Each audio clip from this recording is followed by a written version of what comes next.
Bismillahirrahmanirrahim. Assalamu alaikum, students. As you know that we are studying romantic poetry, and in this paper today we are going to discuss Samuel Taylor Coleridge, जिसको S.T. Coleridge भी कहते हैं. We will discuss the features, characteristics of his poetry, and the main themes of his poetry in detail. So let's begin. Samuel Taylor Coleridge, S.T. Coleridge, was one of the most important poets of Romantic age in English literature. English literature में जो romantic age है उसका ये एक famous poet है. He was born in 1772 and was a close friend of William Wordsworth. William Wordsworth का ये करीबी दोस्त था.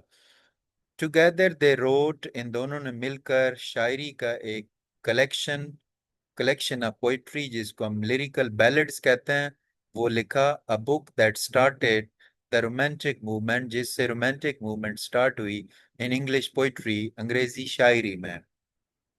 Coleridge had a brilliant mind. इसका mind बड़ा brilliant था.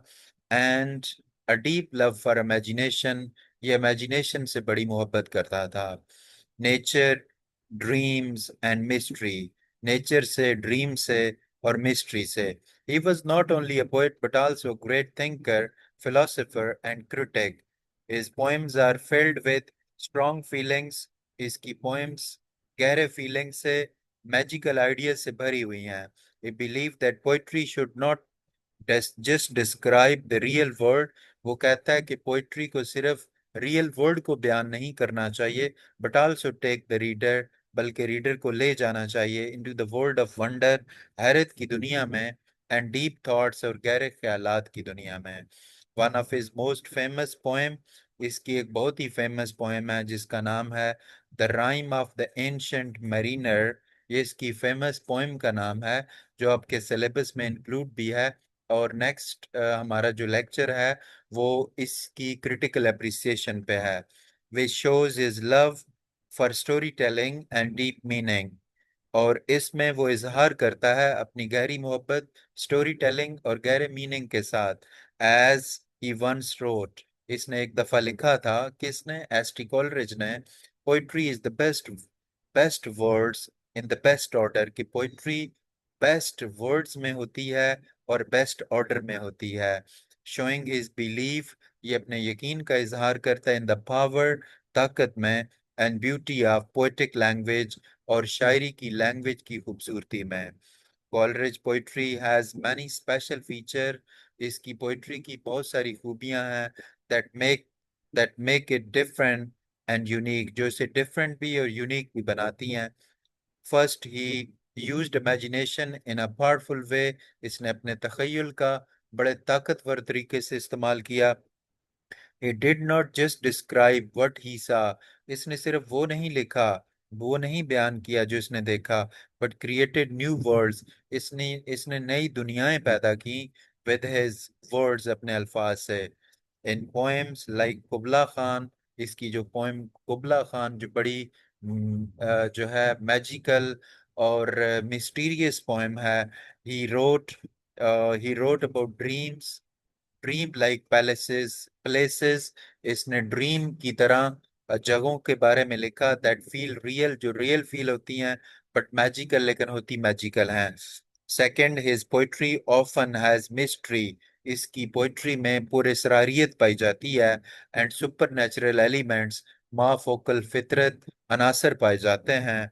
ही यूज्ड घोस्ट स्पिरिट्स, इसने बदरूहों का इस्तेमाल किया, रूहों का, एंड स्ट्रेंज इवेंट्स, अजीब वाकयात का, टू क्रिएट फियर, डर पैदा करने के लिए. वंडर, हैरत, एज वी सी, जैसे हम देखते हैं the rime of the ancient mariner. Third, he wrote in a musical and smooth style. इसने बड़े म्यूजिकल और स्मूथ स्टाइल में लिखा. His words flow beautifully. इसके अल्फाज बड़े खूबसूरत तरीके से फ्लो करते हैं and are easy to remember. इनको याद रखना बड़ा आसान है. Another feature of his poetry is deep emotion. वो है गहरा, गहरे एहसासात. He was able to express feelings. वो अपने जज्बात का इजहार करने के काबिल था. लाइक फियर, डर, गिल्ट गुनाह, सैडनेस दुख यानी अफसुर्दगी, एंड जॉय और खुशी इन strong and touching way. Nature is also an important part of his poems, but he often connects it with human mind. वो नेचर को ह्यूमन माइंड और रूह के साथ मिलाता है. In all these ways Coleridge gave a new life. Coleridge ने एक नई जिंदगी दी to English poetry. As he said about imagination, इसने इमेजिनेशन के बारे में क्या कहा? इट डिसॉल्व्स, इमेजिनेशन डिसॉल्व हो जाता है, डिफ्यूज हो जाता, डिफ्यूजेस. इसने जो है इमेजिनेशन के बारे में कहा कि ये डिसॉल्व कर देता है, डिफ्यूज कर देता है एंड डेसिपेट करता है, showing how it spreads beauty in every direction. The themes in Coleridge poetry, Coleridge की शायरी में जो थीम है are rich and thoughtful. One of the major themes in Power of Nature is the power of nature. वो है फितरत की ताकत.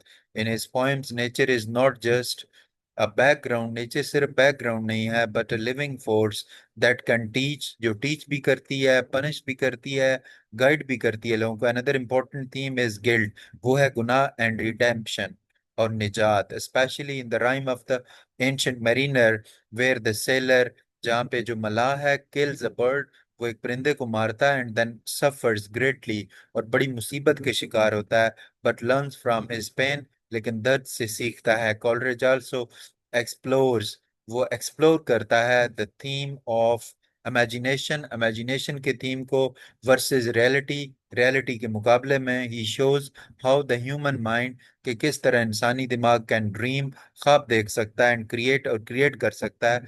But sometime these dreams are broken, are lost, लेकिन कभी कभी ये ड्रीम टूट जाते हैं और हम उनको खो बैठते हैं. Theme of loneliness and suffering appears in many of his works. Loneliness और सफरिंग का थीम इसके बहुत सारे काम में नजर आता है हमें. Showing the emotional pain of people, emotional pain जाहिर करता है लोगों का, who are cut off from other, जो दूसरों से दूर होते हैं. रिलीजन, मजहब, मिस्ट्री, पुरस्रारियत एंड द अननोन, और अननोन चीजें जो हैं, are also strong themes in his poetry.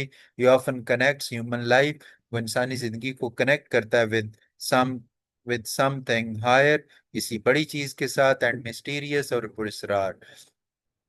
In one line from the ancient mariner he writes, एक लाइन में वो लिखता है, he prayed best, उसने अच्छी दुआ की.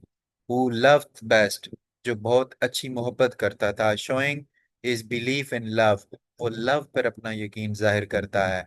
kindness, मेहरबानी पर. and the spiritual side of life, और इंसानी जिंदगी की रूहानी पहलू की तरफ. Coleridge poetry contains deep and meaningful themes that reflects his thought, beliefs, and feeling. One of the strongest theme is spiritual journey of man. वो है इंसान का journey. ठीक है. His characters often start with pride.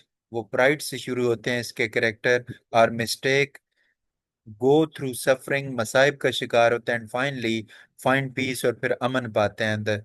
This shows, ये जाहिर करता है that Coleridge believed in learning, वो लर्निंग पर यकीन रखता है थ्रू पेन, पेन के जरिए. Another theme is the mystery of universe, वो है कायनात की पुरस्रारियत. He often talked about things, वो इन चीजों के बारे में बात करता था that can not be explain easily, जिनको हम इजीली एक्सप्लेन नहीं कर सकते, like dreams, visions, and supernatural.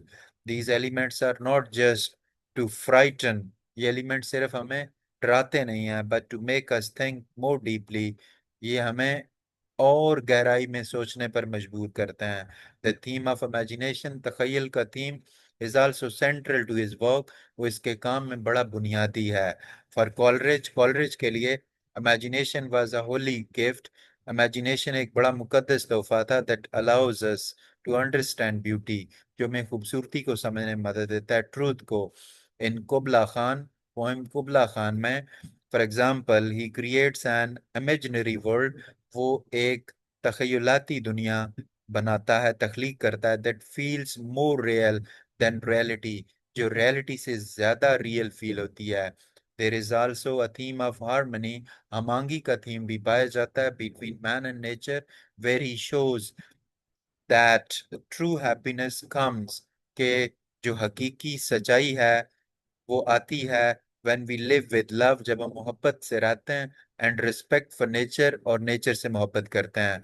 One line that shows this clearly is from the ancient mariner, a sadder and a wiser man, के एक अफसरदा और अक्लमंद इंसान, he rose the morrow morning, वो सुबह को उठा, which tells us that suffering can bring wisdom, के जो मसाइब हैं ये क्या लेकर आते हैं, ये इंसान को अक्लमंद बना देते हैं. In the end, S.T. Coleridge stands as one of the greatest romantic poets. हम कह सकते हैं कि एस टी कॉलरिज एक बहुत बड़ा रोमांटिक पोएट है, whose work touches both the heart, जिसका काम दिल को भी छूता है, एंड इमेजिनेशन, और तखयल को भी. His poems are not just stories, इसकी पोएम सिर्फ स्टोरीज नहीं है, बट जर्नीज, बल्कि सफर हैं इनटू द सोल, रूह का, फिल्ड विद ब्यूटी, खूबसूरती से भरे हुए हैं, फियर से, ड्रीम से, and deep lesson.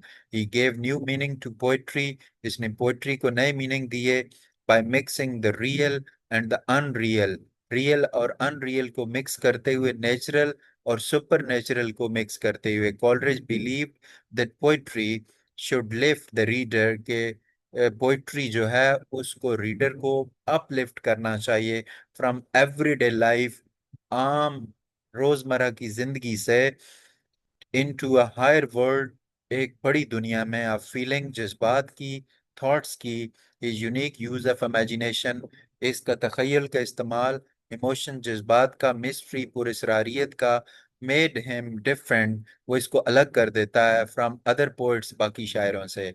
Even today, आज भी रीडर जो है एंजॉय हिज वर्क, उसके काम को एंजॉय करते हैं, for their rich language and deep meaning, as he showed in every line, उसने हर लाइन में ये दिखाया, ही रोट, इसने लिखा, poetry is not just about words, की पोइट्री वर्ड्स के बारे में नहीं है सिर्फ, it is about the magic, ये जादू के बारे में है, दोज वर्ड्स कैन क्रिएट, जिसको ये वर्ड्स क्रिएट कर सकते हैं. तो students, that was our question, very important question, that was on the characteristics of his poetry, features of his poetry, and themes of S.T. Coleridge poetry. I'm sure that you have learned it in a very proper way, because I have taught you this question in the most easy language. I request all of you to subscribe to the channel, like